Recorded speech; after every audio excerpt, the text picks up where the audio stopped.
एक दिन गौतम बुद्ध अपने शिष्यों के साथ एकदम शांत बैठे हुए थे। उन्हें इस प्रकार बैठे हुए देख शिष्य चिंतित हुए कि कहीं वह अस्वस्थ तो नहीं है। एक शिष्य ने उनसे पूछा कि आज वह मौन क्यों बैठे हैं, क्या शिष्यों से कोई गलती हो गई है? इसी बीच एक अन्य शिष्य ने पूछा कि क्या वह अस्वस्थ हैं? पर बुद्ध मौन रहे।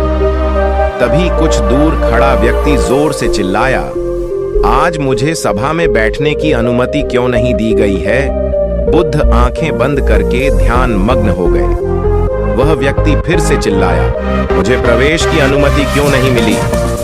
इसी बीच एक उदार शिष्य ने उसका पक्ष लेते हुए कहा कि उसे सभा में आने की अनुमति प्रदान की जाए।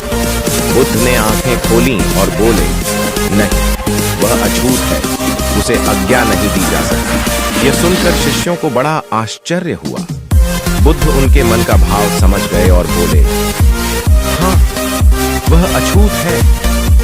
इस पर कई शिष्य बोले, हमारे आश्रम में जात पात का कोई भेद ही नहीं, फिर वह अछूत कैसे हो गया?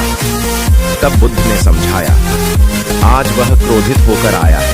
क्रोध से जीवन की एकाग्रता भंग होती है। क्रोधी व्यक्ति प्राय मानसिक हिंसा कर बैठता है, इसलिए जब तक वह क्रोध में रहता है तब तक अछूत होता है। इसलिए उसे कुछ समय एकांत में खड़े रहना चाहिए। क्रोधित शिष्य भी बुद्ध की बातें सुन रहा था।